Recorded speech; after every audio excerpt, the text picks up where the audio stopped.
half of the population still have not finished high school. One of the big problems is, if you look at those are the percentage of kids from grade 2 to grade 12, half of all grade 10s drop out before they finish matric. Half.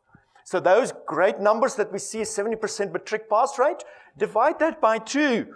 Okay, already to see what happens. If you think a cohort of matriculants, when they got to school, the latest cohort is about 1.1 million kids. Of those 1.1 million kids, in 2016, that matric year, only 33,000 of them came out of school with mathematics over 60%.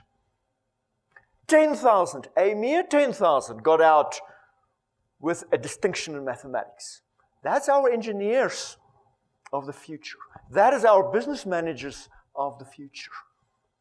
That's our doctors of the future. That 10,000, that's 0.7% of the cohort. The problem is that looks like at the quintile schools, quintile 1 school being the poorest schools, quintile 5 being the richest schools. You can see that in the quintile 1 schools, 17% of kids get a bachelor pass. Okay, they can go to university. 62% make matric, while at quintile 5, it's 53% who get a bachelor pass and 92% who pass matric. So the legacy of Bantu education is still with us. Like the legacy of Bantustans are still with us.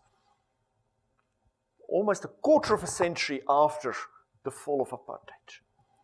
If we go on, we know the poor numbers internationally. That this is the TIMSS mathematics performance from different countries. So again, look for us right almost at the end. It's only Saudi Arabia that's worse than us. We know some of the reasons for this. Weingart and Spall did a study. They show that 80% of grade 6 mathematics teachers do not have the content knowledge of mathematics that a grade 6 kid should have. 80% of those teachers don't know what the kids in their class should know. Never mind that you would expect teachers to know that much more. So that is one of the challenges. But also we have had the ministerial task team under Professor Volmink 2 years ago that was created by the Minister of Basic Education after all the press reports about teacher and principal posts being sold. And it's a very interesting report. You can download it. It's quite interesting to read, but it's not something you would read just before you go to bed. It shows you that, yes, that sort of corruption that they looked at indeed exists. And that SATU, the South African Democratic Teachers Union, they write it in that report. They use the text there. Is that in at least 6 of the 9 provinces, SATU is in control of the education department.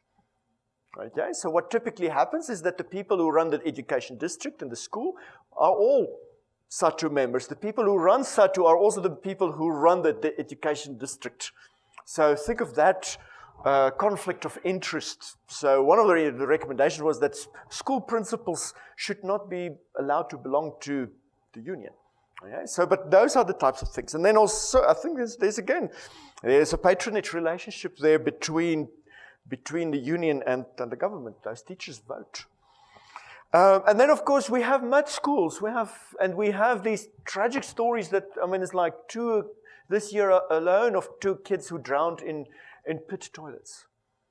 Do you know that only 14% of schools have libraries and only 14% have labs?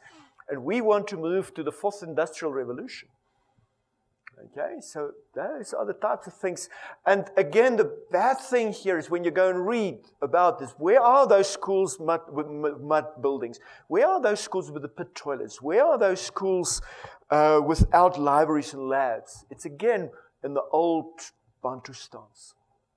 Where was Vuwani, those 20 schools that were burned down 2-3 years ago? It's in the old Venda. Okay, so that's where you so that's the sort of the challenges that we need. But again, so let's become a bit more positive. How can we fix this? Okay, We need to test our teachers. We need to retrain and replace teachers. We need to improve our schools and our TVET colleges. The minister is not very keen on this, particularly lately, but we need to get her to comply with minimum standards for school infrastructure.